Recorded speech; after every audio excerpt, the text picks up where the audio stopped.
की तरफ से सवाल उठा दिया गया है। दानिश कुरैशी साहब, उन्होंने तो बांग्लादेश तक का जिक्र कर दिया अपने बयान में।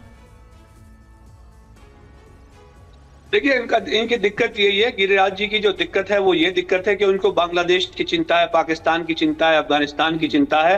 लेकिन अगर बैरिस्टर असदुद्दीन ओवैसी साहब पार्लियामेंट में कहते हैं कि चीन जो घुस रहा है हमें उसकी चिंता है, तो उस पर कोई बात नहीं करते। मोदी सरकार में बैठे प्रधानमंत्री जी झूठ बोल जाते हैं कि पहले कोई आया नहीं, फिर बाद में कहते हैं कि हाँ कोई आया था। और अब अमेरिका के अखबार अलग अलग रिपोर्ट दे रहे हैं कि उन्होंने वहां पर कॉलोनियां बसा दी हैं, ब्रिज बना लिए हैं, तमाम चीजें कर रही है। लेकिन फिर भी गिरिराज किशोर बात करेगा बांग्लादेश की। मुझे ये बताइए, क्या सबसे पहले हमारे लिए प्रायोरिटी हमारा देश नहीं है? क्या बांग्लादेश हमारे लिए भारत से भी ज्यादा प्रायोरिटी है? तो इनकी दिक्कत यही है कि जो मंत्री हैं उनकी जिम्मेदारी से वो भाग रहे हैं। वो तो ये कह रहे हैं कि बस मैं इतना ही कहूंगा, इससे ज्यादा कुछ नहीं कहूंगा, बाकी सारा कुछ कहने के लिए गिरिराज जी को कहा दिया है। अब गिरिराज जी को जो बजाने के लिए ढोल दे दिया है, तो उनका तो सुर जो शुरू होता है वो मुसलमानों की मुखालिफत से शुरू होता है। तो देखिए, ये बातें करने से काम नहीं होगा। आप सरकार में हैं, और अगर आप नाकाम हैं या ऐसे आतंकवादी जो पाकिस्तान में, चीन में, जापान में बैठे हैं, उनसे आप मुकाबला नहीं कर सकते, तो आप इस्तीफा दे दीजिए। देश में बहुत सारे दूसरे काबिल नेता हैं, वो जगह पे काबिज हो जाएंगे और इनसे मुकाबला कर लेंगे। सवाल वही आ रहा है कि क्या आप मुद्दे को ही अब डीरेल करने की कोशिश कर रहे हैं, इस तरीके की बयानबाजी को सामने रखते हुए? नहीं, मैं तो साफ तौर पर प्रमोद स्वामी जी से ये सवाल ले रही हूँ ना, बीजेपी नेता भी हमारे साथ हैं। मामले को क्योंकि आप पूरे तरीके से इनपुट होने के बावजूद जांच नहीं कर पाए, और जांच के लिहाज से जिस तरीके से पूरे मामले पर इनपुट भी अगर था कि कैसे ये एक पैटर्न बन गया है रेल पटरियों को नुकसान पहुंचाने का, तो क्या जांच में कमी की वजह से ही दूसरी तरफ मामले को डाइवर्ट करने के लिए इस तरीके की बयानबाजी?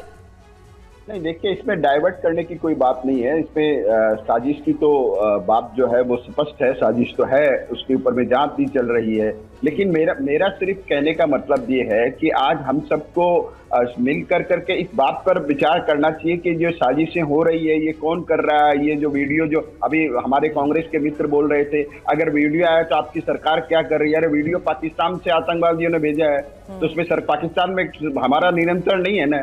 हमारे मित्र दानिश साहब कह रहे थे चाइना की बात। अरे मोदी जी के नेतृत्व में तो डोकलाम में और गलवान में हमने चाइना को सबक सिखाया है, लेकिन 1962 में तो नहीं सर, देखिए, जो विपक्ष सवाल पूछ रहा है वो ये पूछ रहा है कि रेलवे में जो सुरक्षा का जिम्मा तो आपका है ना, सरकार का है, वो इसको लेकर सवाल उठा रहा है। फराज किदवई साहब, सवाल मेरा आपसे, क्योंकि वक्त अभी बहुत कम है, क्योंकि जिक्र यहाँ पर किया गया है कई विपक्षी नेताओं का, और उसमें अखिलेश यादव का भी जिक्र किया गया। कहा गया जब साजिश की ऐसी बातें आ रही है, जब कुछ ऐसे वीडियो सरफेस कर रहे हैं, तब आपके जो नेता है वो चुप क्यों है?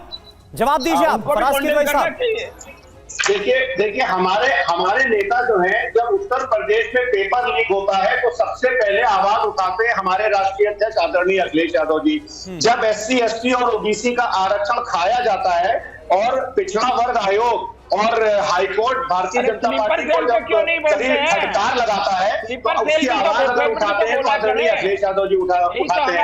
अरे चुप रहिए, एक एक करके। प्रमोद जी, आपको सुना उन्होंने, फराज जी, फराज प्रमोद जी, हाँ बिल्कुल। चाइना की बात हो रही थी। हिंदुस्तान टाइम्स की 30 जुलाई 2024 की खबर है कि चाइना ने LAC के पास 400 मीटर का एक ब्रिज बना लिया है। डिस्प्यूटेड अब्साइचिन एरिया है, जो कि भारत अपना क्लेम करता है। तो गिरिराज जी क्या देश को बताएंगे कि भारत जो अब्साइचिन में अपना एरिया क्लेम करता है, वहां चाइना पुल बना रहा है, और भारत का उसके बारे में तो भारतीय जनता पार्टी के नेता, भारतीय जनता पार्टी के गिरिराज सिंह मंत्री उनका कोई बोलेंगे कि नहीं बोलेंगे? इनके सांसद सर, ये सवाल मैं थोड़ी देर पहले बीजेपी नेता से कर रही थी, क्या मुद्दे को डीरेल कर दिया जाता है? अभी फराज साहब आप भी यही कर रहे हैं। सवाल अभी फिलहाल रेल हादसों को लेकर हो रही जांच के लिहाज से ही इस वक्त हम इस डिबेट में कर रहे हैं। यश, आपका फाइनल कमेंट, क्योंकि यहाँ देखिए किस तरीके से मामलों को ना सिर्फ पॉलिटिसाइज कर दिया जाता है, बल्कि मुझे ऐसा लगता है कि एक संवेदनशील मामला होते हुए, राष्ट्रीय गंभीरता को समझते हुए भी इन्हें टैकल किया जाना बहुत जरूरी है। मेरा निवेदन है कि मुझे मेरा आती हूँ किदवई साहब आपके पास फाइनल कमेंट के लिए। बोलिए यश। मेरा फाइनल कमेंट मुझे बिना रोके सुना जाए। CAG की रिपोर्ट है, 8 जून 2023 को न्यूज आउट हुई है। इंडियन रेलवेज का फंड मोदी सरकार ने क्रॉकरी, गाड़ियों के रेंटल, फुट मसाज, फर्नीचर और लैपटॉप इसमें कोई भी वो कौन सा लंबा चौड़ा नाम सुना रहे थे उसकी साजिश नहीं हो सकती है, क्योंकि सीएजी की रिपोर्ट है, सरकार इनकी है। तो ये बेहुदा बातें बंद कीजिए। ये तमाम वीडियो, ये तमाम आतंकवादियों की नई नई थ्योरी, ये पटरी पे पत्थर, ये सब आपका आईटी सेल रखता है, आपके संघ के लोग रखते हैं, क्योंकि आपके अश्विनी वैष्णव ना सिर्फ अकर्मण्य हैं बल्कि अपनी जिम्मेदारी से बेरुख हैं।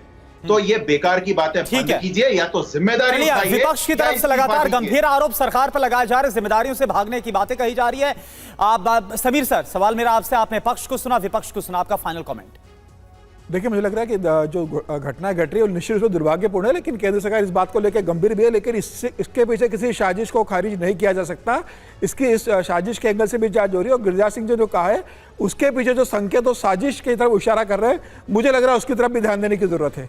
चलिए, लेकिन जिस तरीके से साजिश के तहत इस पूरे मामले की आगे भी जांच की जाएगी, इस पर भी हमारी नजर बनी रहेगी। आप सभी हमारे साथ जुड़े उसके लिए बहुत बहुत शुक्रिया आपका।